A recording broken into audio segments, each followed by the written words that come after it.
मुख्यमंत्री पुष्कर सिंह धामी की खटीमा सीट को छोड़कर किसी और सीट से चुनावी समर में कूदने की चर्चाएं लगातार जोर पकड़ रही हैं।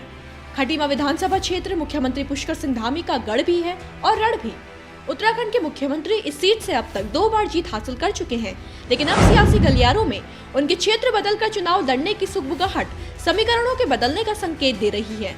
ये संदेह है, संभावना है, जो भी है, लेकिन एक बड़ा सवाल उठा रही है कि अगर मुख्यमंत्री धामी खटीमा के मैदान से कदम पीछे खींचने की फिराक में है, तो फिर वो कौन सा युद्ध क्षेत्र होगा जहां से वो विधानसभा चुनाव 2022 में चुनावी ताल ठोक सकते हैं।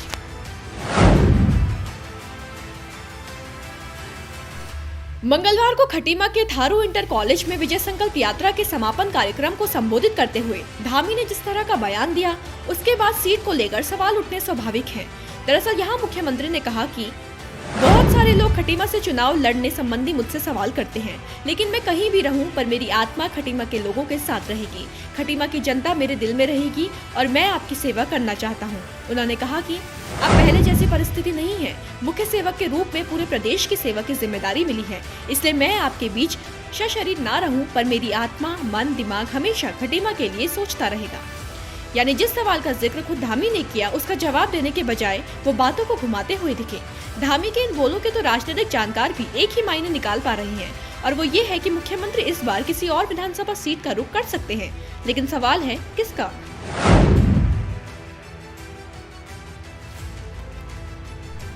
इस सवाल का जवाब जानने के लिए कुछ माह पहले उड़ी उन खबरों पर नजर डालनी जरूरी है, जिनमें धामी के उनके पैतृक निवास से चुनाव लड़ने की सुर्खियां शामिल थी। जी हाँ, सीएम का पैतृक निवास यानी कि डीडीहाट। सुई तब और अब एक ही जगह इशारा करती है कि अगर सीएम को विधानसभा चुनाव लड़ने के लिए खटीमा के अलावा कोई और क्षेत्र चुनना होगा, तो वो डीडीहाट को चुन सकते हैं। अपने पैतृक गांव में उनकी सक्रियता भी इस संभावना को बल देती है। उन्होंने क्षेत्र की बंद सड़कें चालू करवा दी, हेलीपैड के लिए भूमि चयनित करवा ली और अन्य विकास कार्यों से भी यहाँ चुनावी माहौल बनाया है। यानी क्षेत्र में उनकी लोकप्रियता इतनी है कि वो इस सीट पर हाथ आजमा सकते हैं। हालांकि ये भी हो सकता है कि धामी काशीपुर विधानसभा सीट को अपना नया ठिकाना बनाए। कुछ समय पहले ये खबर भी आई थी कि मुख्यमंत्री धामी अपने गृह क्षेत्र खटीमा के साथ साथ काशीपुर सीट पर भी दांव खेलेंगे। बता दें, काशीपुर सीट पर मौजूदा विधायक हरभजन सिंह चीमा 4 बार के विधायक हैं, लेकिन अपनी बढ़ती उम्र के चलते चीमा ने आगामी विधानसभा में चुनाव न लड़ने का ऐलान किया था। इसके बाद ही सीएम के काशीपुर से चुनाव लड़ने की खबरों को बल मिला, और देखा जाए तो उनके लिए काशीपुर डीडीहाट से ज्यादा सुरक्षित है। वजह है उनके ही पार्टी के कद्दावर नेता बिशन सिंह चुफाल।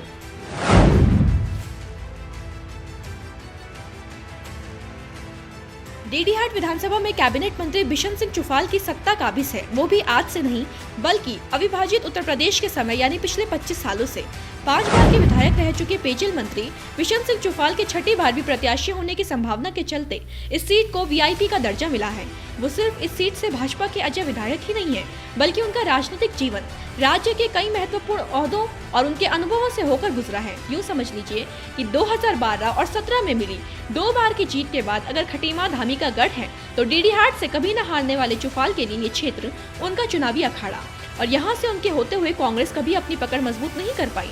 हालांकि राजनीतिक जानकारों की माने तो ऐसे में जब कांग्रेस के कार्यकारी प्रदेश अध्यक्ष भुवन कापड़े यहाँ से मजबूत चुनौती पेश कर रहे हैं, तो चुफाल धामी में भाजपा का उलझना एक सुरक्षित सीट को गंवाने की वजह बन सकता है। उधर बात अगर काशीपुर की करें, तो काशीपुर के विधायक हरभजन सिंह चीमा ने अपने बेटे त्रिलोक सिंह चीमा को इस सीट पर भाजपा से चुनाव लड़ने की इच्छा जाहिर की है, लेकिन त्रिलोक सिंह चीमा राजनीति में कोई खास सक्रिय नहीं रहे हैं और न ही वो वर्तमान में भाजपा के सक्रिय सदस्य हैं, जिसके चलते टिकट के लिए उनका दावा वैसे भी कमजोर पड़ सकता है। दूसरी तरफ मौजूदा विधायक हरभजन सिंह चीमा के खिलाफ लोगों में नाराजगी भी है, जिसके चलते ये सीट भाजपा गंवा सकती है। तो अगर इस सीट पर सीएम चुनाव लड़ते हैं, तो मंडरा रहा खतरा भी टलने की पूरी संभावना है।